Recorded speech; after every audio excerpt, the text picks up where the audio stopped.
सुभाष चंद्र बोस ने कभी ये नहीं कहा कि मैं फौज बनाऊंगा तो उससे केवल बंगालियों की रक्षा होगी। नहीं, उन्होंने आजाद बंगाली फौज नहीं बनाई, आजाद हिंद फौज बनाई, पूरे भारत की रक्षा के लिए फौज बनाई।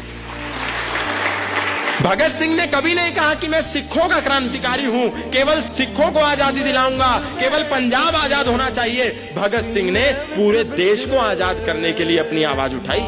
लाला लाजपत राय जब लाठी खा रहे थे तो केवल लालाओं के लिए नहीं खा रहे थे, पूरे देश के लिए खा रहे थे। छत्रपति शिवाजी महाराज केवल महाराष्ट्र के लिए नहीं लड़े, तमिलनाडु तक जाकर के उन्होंने विधर्मियों के साथ युद्ध लड़े। तो छत्रपति शिवाजी महाराज केवल महाराष्ट्र के कैसे हैं? छत्रपति शिवाजी महाराज तो पूरे संसार के हैं। छत्रपति शिवाजी महाराज ने कभी ये नहीं कहा कि मैं केवल मराठियों का हूं, केवल मराठियों की बात करूंगा, केवल मराठियों के लिए युद्ध लड़ूंगा, मराठियों को बचाऊंगा। छत्रपति शिवाजी महाराज पूरी दुनिया के हिंदुओं के लिए लड़ते रहे।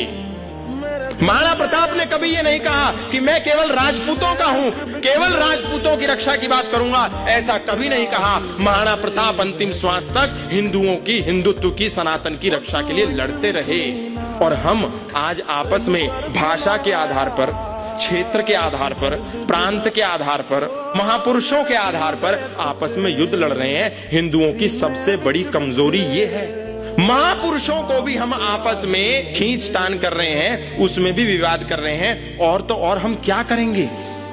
आज हिंदू समाज की सबसे बड़ी विडंबना केवल यह है कि उन्होंने अपने महापुरुषों पर भी अपने पेटेंट कर दिए। इससे भयावह समय इस देश के लिए, हिंदुओं के लिए कभी कोई नहीं हो सकता।